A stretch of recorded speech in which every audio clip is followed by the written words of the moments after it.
প্রিয় বন্ধু ও শিক্ষার্থীরা, welcome back to my complete English grammar. আমি গুরুজি আজকে তোমাদেরকে শেখাতে চলেছি আমরা কিভাবে অ্যাসার্টিভ সেন্টেন্স থেকে ইন্টারোগেটিভ সেন্টেন্স বানাতে পারি। প্রিয় শিক্ষার্থীরা, তোমরা সম্পূর্ণ ক্লাসটি দেখে নেবে। তোমরা অনেকেই তোমাদের বন্ধুদের সাথে প্রশ্ন করতে অসুবিধা পাইছো, তাই না?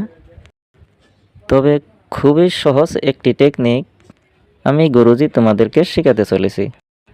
তবে দেখে নাও, লেটস গেট স্টার্টেড। প্রিয় শিক্ষার্থীরা, তোমরা মনে রাখবে, যখন কোনো অ্যাসার্টিভ সেন্টেন্সে অক্সিলারি ভার্ব থাকে তখন সেই ভার্বটি সেন্টেন্সের আগে বসাইয়ে ইন্টারোগেটিভ সেন্টেন্স করতে হয়। প্রিয় শিক্ষার্থীরা, বুঝতে পেরেছ? এখানে বলা হচ্ছে, যদি কোনো অ্যাসার্টিভ সেন্টেন্সে অক্সিলারি ভার্ব থাকে তখন সেই ভার্বটি সেন্টেন্সের আগে বসাতে হবে, তারপর সাবজেক্ট ও অন্য ওয়ার্ডস বসাইয়ে তারপর কোয়েশ্চেন মার্ক দিয়ে ইন্টারোগেটিভ সেন্টেন্স বানাতে হয়। প্রিয় শিক্ষার্থীরা, তোমরা ইন্টারোগেটিভ সেন্টেন্স বানাতে হলে প্রথমে সেন্টেন্সে থাকা অক্সিলারি ভার্বটি খুঁজে নিতে হবে। চলো দুটিমান উদাহরণ দেখিয়ে দেই। You are a student. এখন এই সেন্টেন্সটির ইন্টারোগেটিভ সেন্টেন্স কী হবে দেখে নাও। আর ইউ আ স্টুডেন্ট, এখানে উপরের সেন্টেন্সটিতে আর হচ্ছে একটি অক্সিলারি ভার্ব, তাই তো আমরা ইন্টারোগেটিভ সেন্টেন্স বানাতে আর এই অক্সিলারি ভার্বটি আগে আনে নিলাম।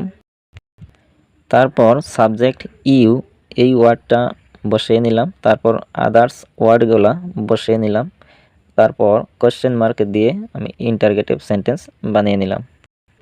এভাবেই তোমরা সকল অ্যাসার্টিভ সেন্টেন্স থেকে ইন্টারোগেটিভ সেন্টেন্স বানাতে পারবা। চলো আরও একটা উদাহরণ দেখিয়ে দেই। You will help me. এই সেন্টেন্সটিতে উইল হচ্ছে একটি অক্সিলারি ভার্ব, তাই তো আমরা এই উইল ওয়ার্ডটি ইন্টারোগেটিভ সেন্টেন্স বানাতে প্রথমে আনিয়ে নিব। তাহলে এই অ্যাসার্টিভ সেন্টেন্সটির ইন্টারোগেটিভ সেন্টেন্স হবে উইল ইউ হেল্প মি। প্রিয় শিক্ষার্থীরা, আমি অন্য কোনো একটি ভিডিওতে অক্সিলারি ভার্ব সম্পর্কে আলোচনা করেছিলাম, তোমরা ওখানে গিয়ে দেখে নিতে পারো। চলো শিক্ষার্থীরা, আরও একটা সেন্টেন্স তোমাদেরকে দেখাচ্ছি, আর এই সেন্টেন্সটি শুধুমাত্র তোমাদের জন্য। সেন্টেন্সটি হলো হি ইজ আ বয়। তবে প্রিয় শিক্ষার্থীরা, এই সেন্টেন্সটির ইন্টারোগেটিভ সেন্টেন্সে কী হবে কমেন্ট করে জানিয়ে দিবা। তবে আজকের মতো ভিডিও এখানে শেষ করছি, আর পরবর্তী ভিডিওতে তোমাদের জন্য নিয়ে আইব যদি অ্যাসার্টিভ সেন্টেন্সে অক্সিলারি ভার্ব না থাকে তবে সেই সেন্টেন্সটিকে আমরা কিভাবে ইন্টারোগেটিভ সেন্টেন্স বানাতে পারি। সকলেই লাইক, কমেন্ট ও শেয়ার করে পাশে থাকো। খোদা হাফিজ।